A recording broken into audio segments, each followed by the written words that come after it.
Hola estimada licenciada Yamilek y compañeros que visualicen este video. A continuación, junto con mis compañeros, vamos a desarrollar el tema de la teoría asociacionista. En primer lugar, voy a comenzar explicándoles en qué consiste el asociacionismo. Este es un movimiento en la psicología del aprendizaje que recalca el uso de procedimientos experimentales para la observación de conductas, haciendo hincapié en las respuestas emitidas por el organismo en la asociación o conexión de estas respecto al estímulo. Este movimiento surgió en Gran Bretaña en el siglo XIX y, de acuerdo con la capacidad de pensar se fundamenta en la asociación mental, considerando que la unidad de conducta es el enlace estímulo-respuesta. Y ahora que ya sabemos en qué consiste el asociacionismo, veremos el tipo de aprendizaje asociativo más básico, denominado condicionamiento clásico. Este fue desarrollado por Ivan Pavlov a inicios del siglo XX, en base a sus experimentos con perros. Se denominó condicionamiento clásico a la creación de una conexión entre un estímulo nuevo y un reflejo ya existente. Ahora, para comprender mejor, veremos cómo es que se genera el condicionamiento clásico. Según Pavlov, él presentaba al perro un estímulo incondicionado, que es la comida, junto con un estímulo condicionado, que es el tono o sonido que emite una campana, durante una serie de ensayos.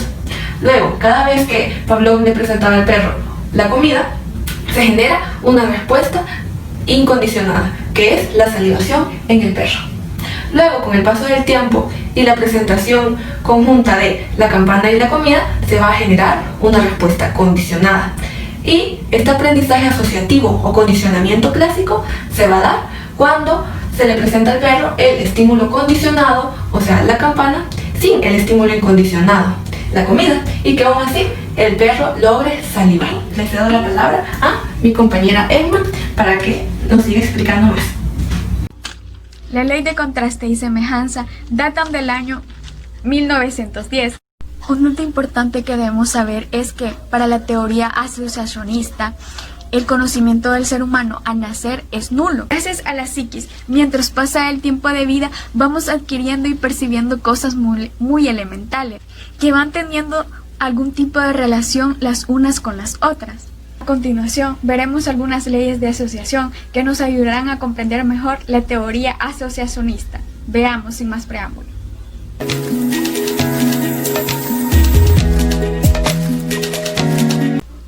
Para la teoría asociacionista, la ley de semejanza es cuando dos estímulos activan representaciones mentales parecidas o tienen características comunes, es mucho más probable que sean vinculadas a partir de dicha semejanza. Veamos un ejemplo de ello. Son aquellos contenidos psíquicos que aparecen y tienden a aparecer juntos. Un ejemplo de ello es cuando en una foto nos lleva a pensar en las personas de las cuales es la imagen. La ley de contraste data del año 1910 y nos dice que dos estímulos también se verán asociados aunque sean completamente contrarios, debido a que se percibe la existencia de un contraste. Veamos un ejemplo. En esta ley, las ideas opuestas tienden a aparecer juntas en la mente. Un ejemplo de ello es las siguientes imágenes: amor, odio, día, noche, vida, muerte. Ley de frecuencia por John Watson. Este vincula entre estímulo y respuesta dos leyes para su teoría. La primera es la ley de la frecuencia, que depende del número de veces que el estímulo y la respuesta se unan. La ley número 2 es la recencia. Establece que cuando más reciente es una respuesta ante un estímulo, tanto más probable es que la respuesta se reitere ante su presencia. Se puede decir que Watson toma como unidad de análisis el paradigma del estímulo-respuesta, donde el estímulo es cualquier factor externo o cambio en la condición fisiológica, y la respuesta es la reacción o conducta frente a tal estímulo. Watson pretendía convertir a la psicología en una rama de la ciencia natural, cuyo fin debería ser la predicción y el control de la conducta, para convertirse en una ciencia aplicada. Por tanto, escribió que la psicología conductista, que propone como meta que dado el estímulo, se puede predecir la respuesta o, viendo qué reacción tiene lugar, inferir cuál es el estímulo que le ha provocado. Ley del efecto de Edward Thorndike, 1911. Él realizó experimentos con gatos a los que metía en el interior de una caja que solo se abría al accionar un resorte. Fuera de la caja ponía comida y los gatos intentaban escapar para alcanzarla. Al principio su movimiento era aleatorio, hasta que por casualidad lograban salir.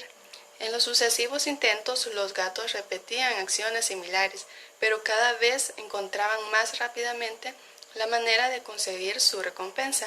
Estas observaciones le condujeron a enunciar la ley de efecto, que consiste en la conexión entre estímulo y respuesta. Se fortalece si va seguida de una consecuencia placentera y se debilita si va seguida de una consecuencia desagradable. Por tanto, los actos que tienen consecuencias satisfactorias tenderán a repetirse, lo que constituye el principio fundamental del aprendizaje que sostiene la teoría del condicionamiento, que es el operante que desarrolla Skinner.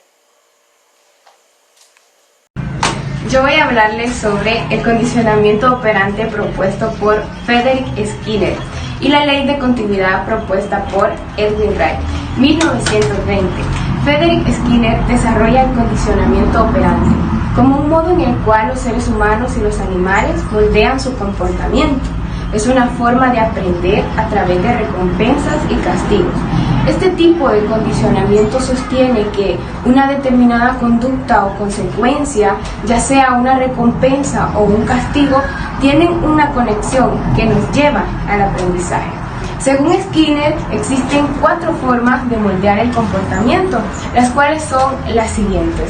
El refuerzo positivo, que consiste en premiar una conducta deseada. El refuerzo negativo consiste en poner en una situación incómoda a un individuo hasta que éste muestre la conducta deseada. La extinción, que simplemente consiste en ignorar una conducta indeseada. Si ésta no es reforzada, desaparece. Y el castigo, que consiste en una consecuencia negativa debido a una conducta inadecuada. 1921. Edwin Wright establece la ley de la continuidad, la cual estipulaba que una combinación de estímulos que hubieran acompañado a un movimiento en su emisión recurrente tenderían a ser seguidos por ese mismo movimiento. Él afirmaba que todo tipo de aprendizaje estaba basado en asociaciones, estímulo-respuesta. Según esta ley de la asociación, aquellas ideas que se han vivido juntas tienden a aparecer juntas en nuestra memoria. La típica vivencia de una música que nos evoca a una persona o la creencia en el poder que atribuimos a nuestro bolígrafo de escribir unos trazos en el papel son ejemplos de esta ley. Hoy le cedo la palabra a mi compañero. Muy bien, ahora vamos a hablar sobre 2 temas muy importantes, los cuales son la ley de la resencia y el principio del conexionismo. Vamos a empezar por esta.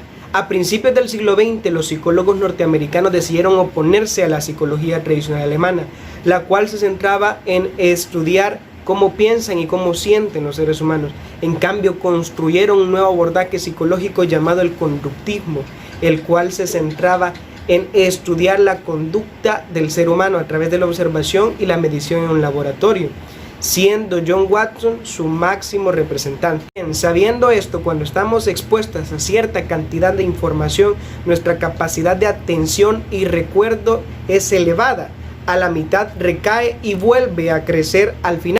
Y es ahí cuando se da el efecto de resencia, que cuando se da la información al final es la que nosotros mejor recordamos, y esto hace referencia a la memoria de corto plazo. Y esta ley nos hace ver que recordamos mucho mejor lo último aprendido, y por eso hay que hacer un resumen o recapitulación al final de los conceptos previamente expuestos.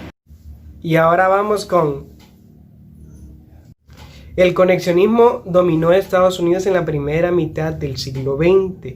Esta teoría hace referencia a la promoción de la adquisición de las conexiones deseadas, E y R, es decir, estímulo y respuesta. Y no se puede hablar del conexionismo sin hablar de su máximo representante, quien fue Edward Thorndike, quien experimentó con animales. Y este define el aprendizaje como la adquisición de modos de comportamiento, productos de la asociación entre las impresiones sensoriales y el impulso de la acción. Y detalla cómo su proceso de ensayo y error sí tiene una respuesta seguida de una satisfacción, la cual hace la conexión mucho más fuerte y esta conduce al aprendizaje. Y por el contrario, si hay un refuerzo negativo, la conexión estímulo y respuesta se va debilitando hasta que desaparece. El perfeccionamiento posterior de esta ley llevó al principio del reforzamiento formulado por Skinner. Muchas gracias.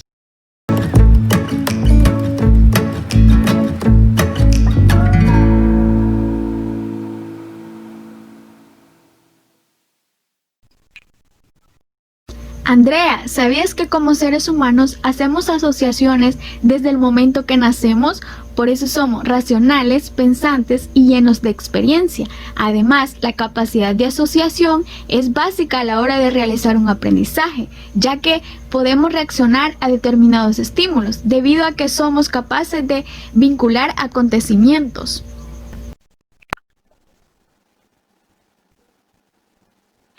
No, Emma, no sabía. Y tú, Jennifer, ¿sabías que Pavlov encendió la chispa para poder comprender todo lo que hoy sabemos alrededor del aprendizaje, ya que la multitud de estudios que realizó y que surgieron a partir del condicionamiento clásico nos ha permitido comprender aspectos humanos como por ejemplo la aparición de depresiones graves, psicosis, desórdenes de estrés postraumático o respuestas a determinados estímulos?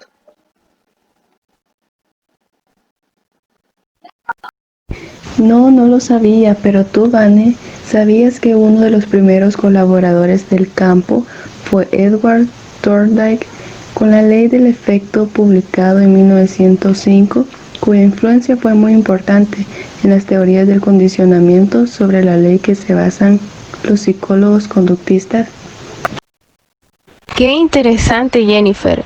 No sabía.